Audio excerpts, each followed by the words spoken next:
Hello friends, welcome to Vyas. आज हम start करेंगे some counting techniques which is used in probability.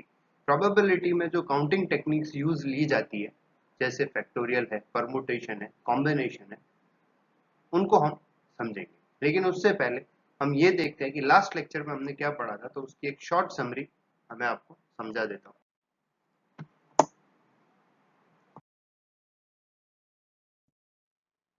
Last lecture में हमने पढ़ा था कि what is the probability, probability का मीनिंग क्या है, जैसे chance of happening an event. तो प्रोबेबिलिटी कैलकुलेट करने के लिए जो फॉर्मूला यूज लिया जाता है वो बड़ा ही सिंपल सा फॉर्मूला है, जिसे कहते हैं number of favourable cases upon total number of cases.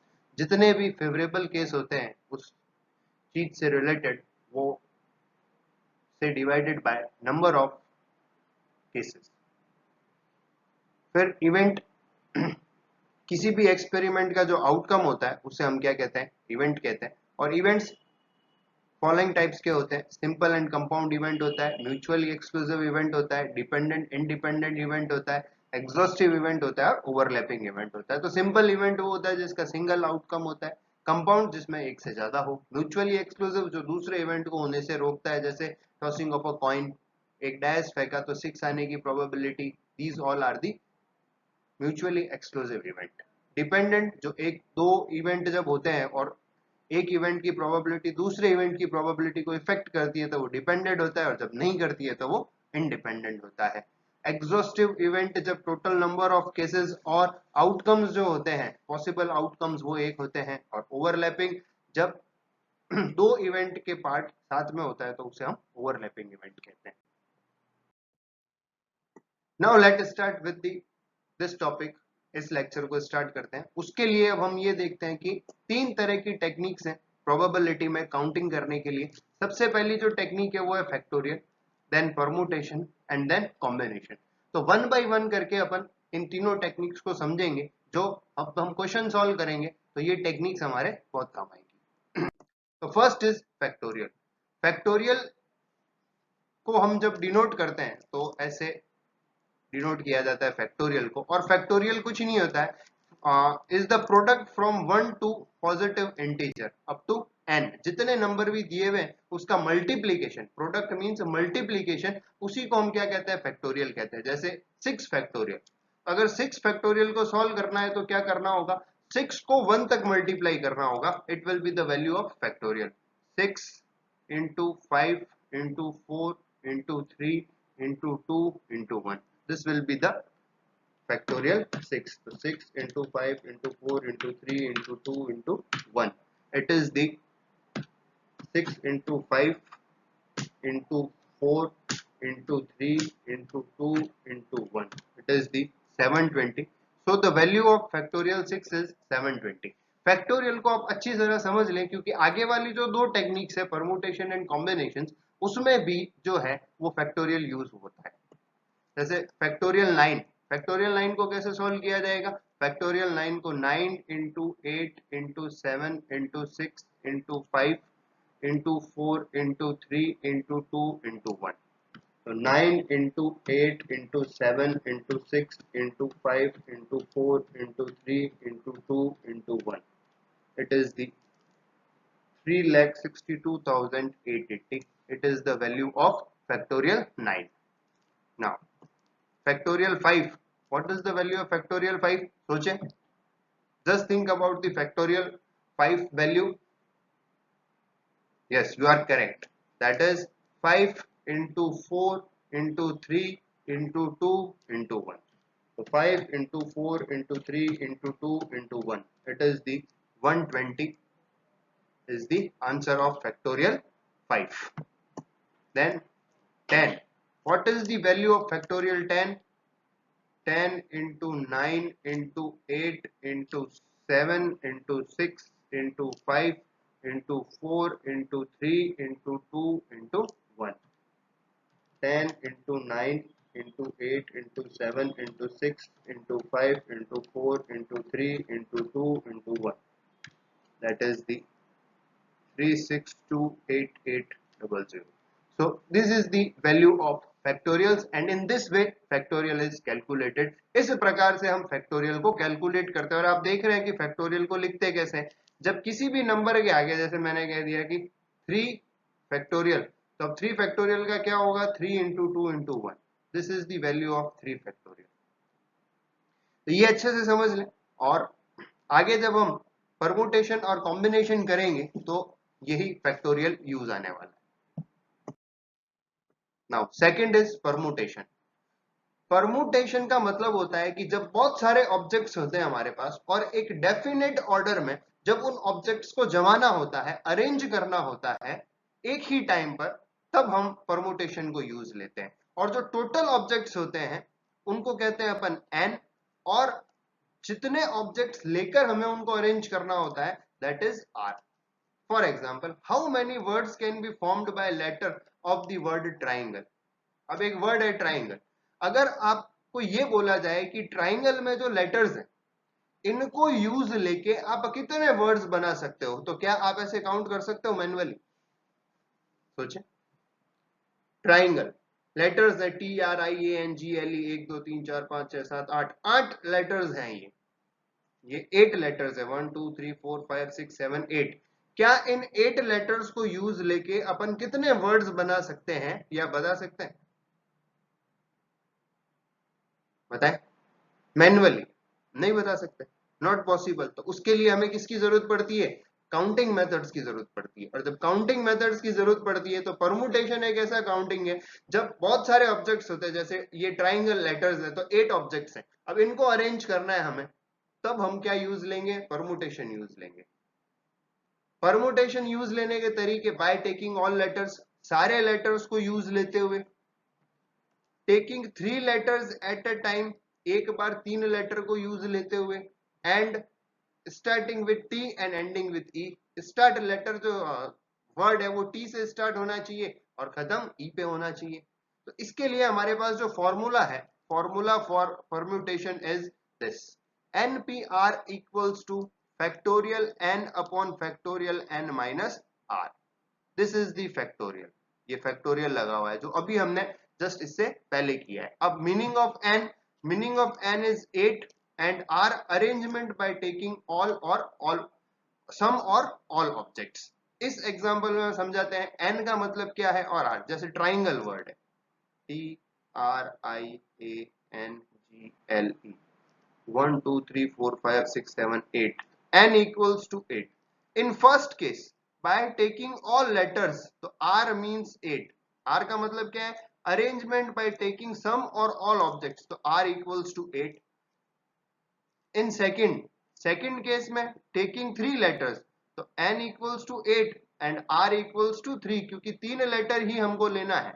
और थर्ड के अंदर taking all letters but starting from T and ending at E, मतलब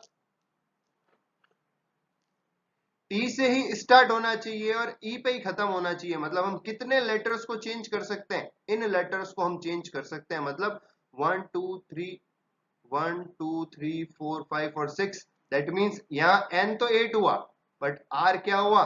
6.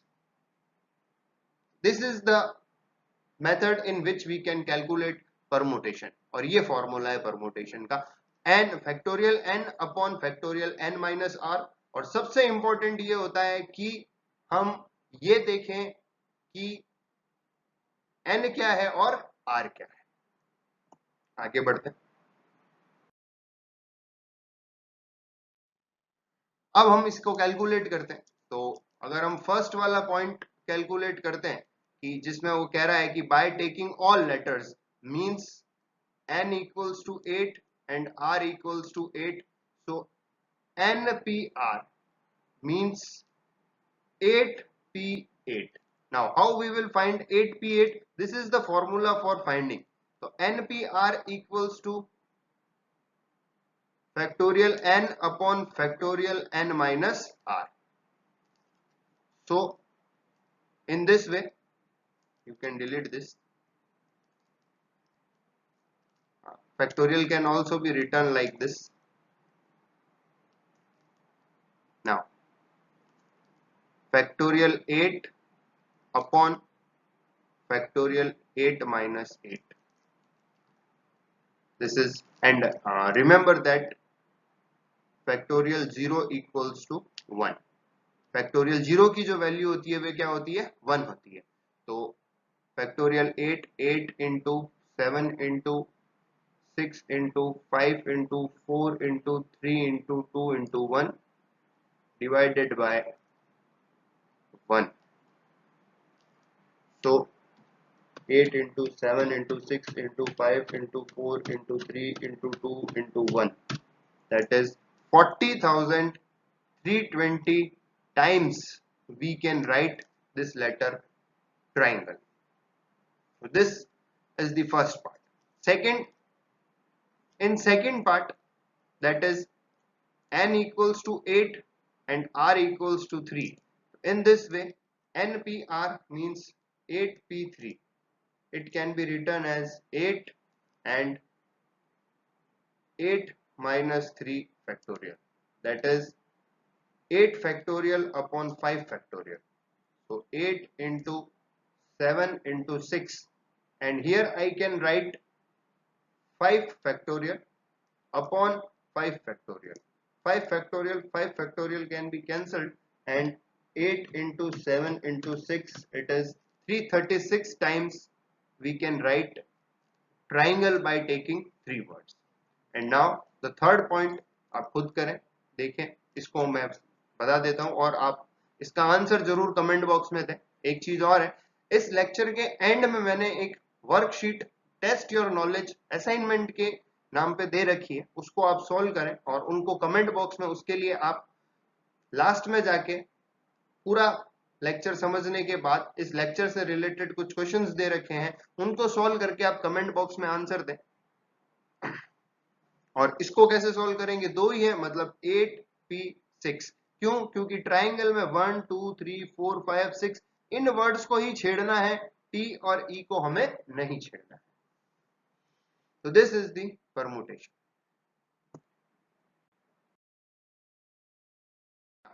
Solve this. Again, there are two questions. 15p5. How we can solve 15p5? That is 15 factorial upon 15 minus 5 factorial. This is 15 factorial upon 10 factorial. तो आप इसको ऐसे लिख सकते हैं 15 into 14 into 13 into 12 into 11 into factorial 10 upon factorial 10. Factorial को ऐसे भी लिख सकते हैं, बट इसको हटा दें क्योंकि अपन ऐसे ही लिखते आ रहे हैं. तो फैक्टोरियल 10, तो फैक्टोरियल 10 और फैक्टोरियल 10 कैंसिल हो जाएगा. तो 15 into 14 into 13 into 12 into 11, it is 360 times value आ गई इसकी. 20p2, 20 factorial upon 20 minus 2 factorial. Here we can write 20 factorial upon 18 factorial. So 20 into 19 and 18 factorial upon 18 factorial. 18 factorial cancel हो गया, पीछे बचा 20 into 19, it is 380. So the value of 20p2 is 380. In this way we can solve the permutation.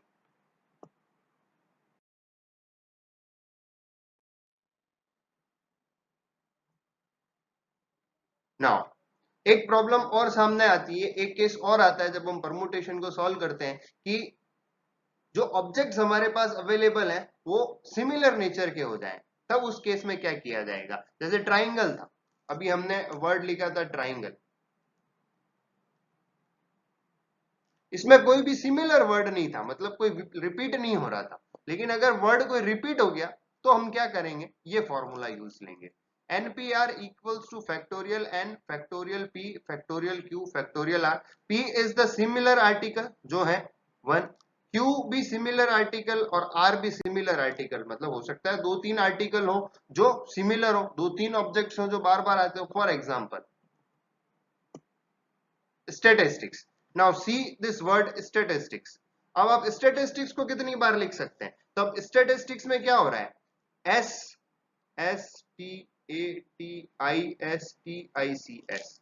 Now C S 1 2 and 3, S आ रहा है 3 बार, then you can see T 1 2 and 3, T is coming 3 times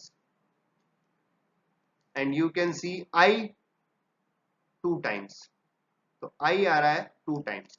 This is the similar words which we are getting। तो अब हम statistics को कैसे लिखेंगे? तो इसके लिए हमें जो फॉर्मूला यूज लेना होगा वो ये वाला फॉर्मूला यूज लेना होगा। तो इसमें क्या होगा, जैसे अब 3 बार आ रहा है तो ये P हो गया, ये Q हो गया और ये R हो गया। सपोज करते हैं S और T ही होता तो फिर I हम यूज नहीं लेते, मतलब थर्ड R हमें यूज लेने की जरूरत नहीं थी, हम P और Q से ही काम चला लेते। तो अब अगर इसको सॉल्व करना है तो कैसे सॉल्व करेंगे? इसको सॉल्व करने के लिए स्टैटिस्टिक्स वर्ड के लिए क्या फॉर्मूला होगा? Factorial n। तो टोटल नंबर कितने? 1 2 3 4 5 6 7 8 9 10, 1 2 3 4 5 6 7 8 9 10। तो फैक्टोरियल 10 अपॉन 3 फैक्टोरियल, 3 फैक्टोरियल और 2 फैक्टोरियल। ये रिपीट हुआ P Q और R। इसको सॉल्व कर लेते हैं। तो 10 into 9 into 8 into 7 into 6 into 5 into 4 into 3 factorial upon 3 factorial into 3 into 2 into 1 into 2 into 1। इस 2 को भी ओपन कर लिया, इस 3 को भी। तो 3 फैक्टोरियल से 3 फैक्टोरियल कट हो गया, 2 2 4, 2 से 2 कैंसिल हो गया, 3 2 6। Now multiply all these and you will get your answer. 10 into 9 into 8 into 7 into 2 into 5, so 50,400। 50,400 times you can write this word statistics. Now committee, next is the word committee। अब committee को कैसे करेंगे अपन? इसमें भी repeat देखते हैं।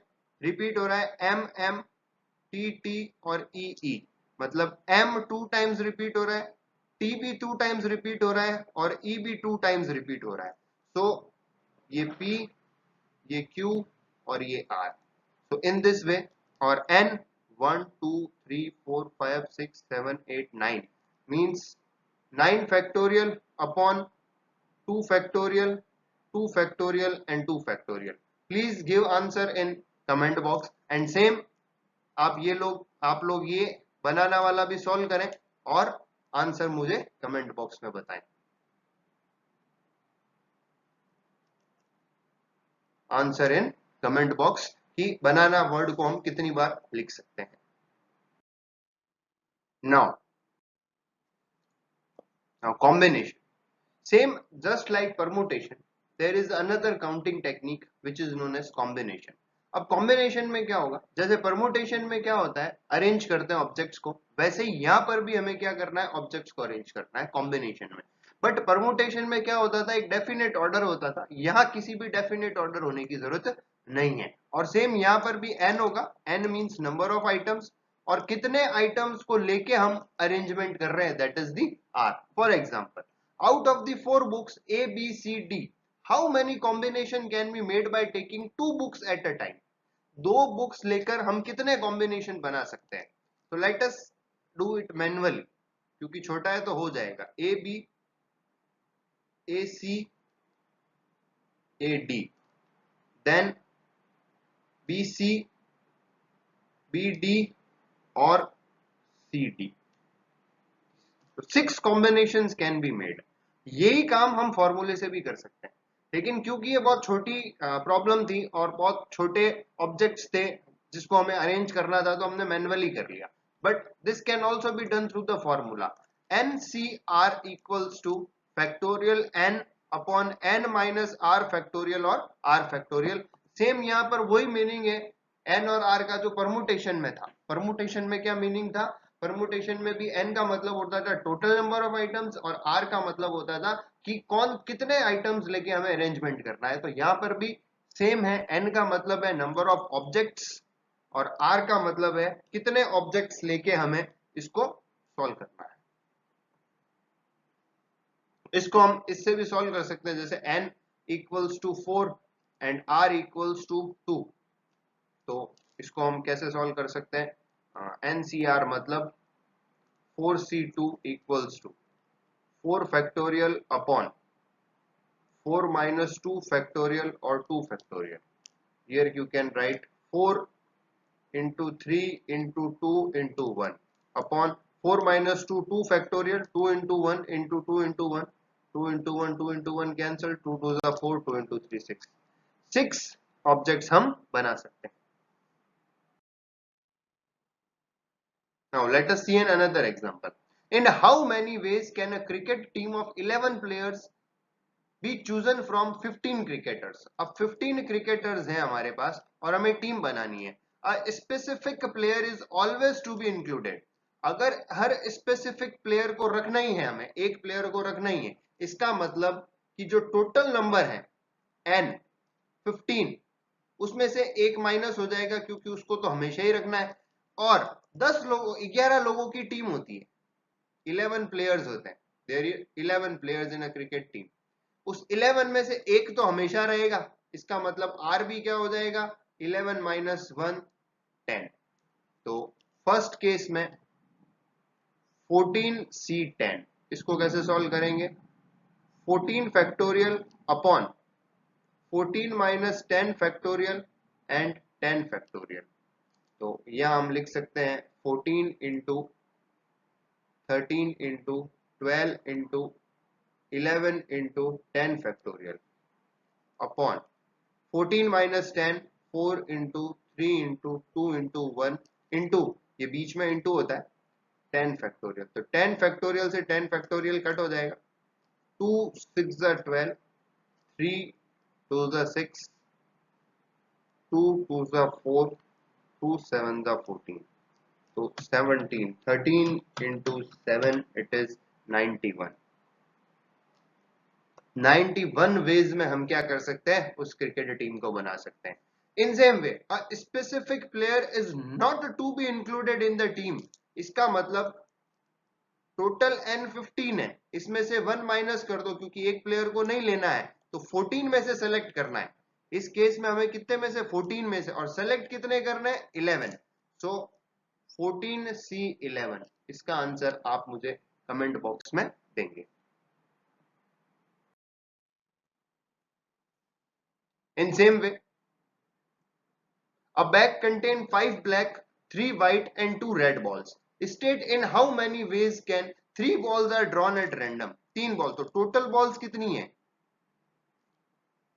Total balls equals to 5 plus 3 plus 2, मतलब there are 10 balls.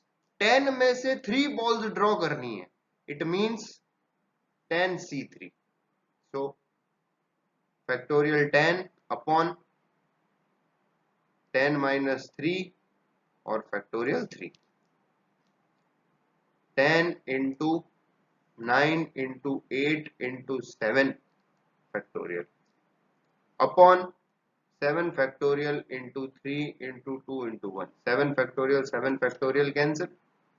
2 4s are 8, 3 3s are 9. That is 120 ways में हम उन 3 बॉल को फाइंड कर सकते हैं.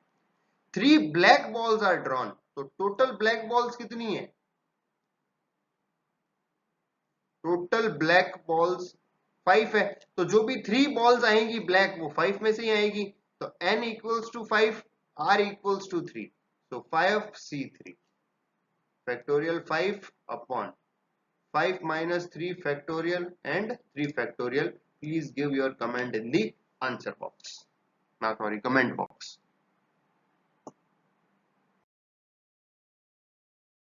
Now it is a short summary for the whole lecture, that is factorial.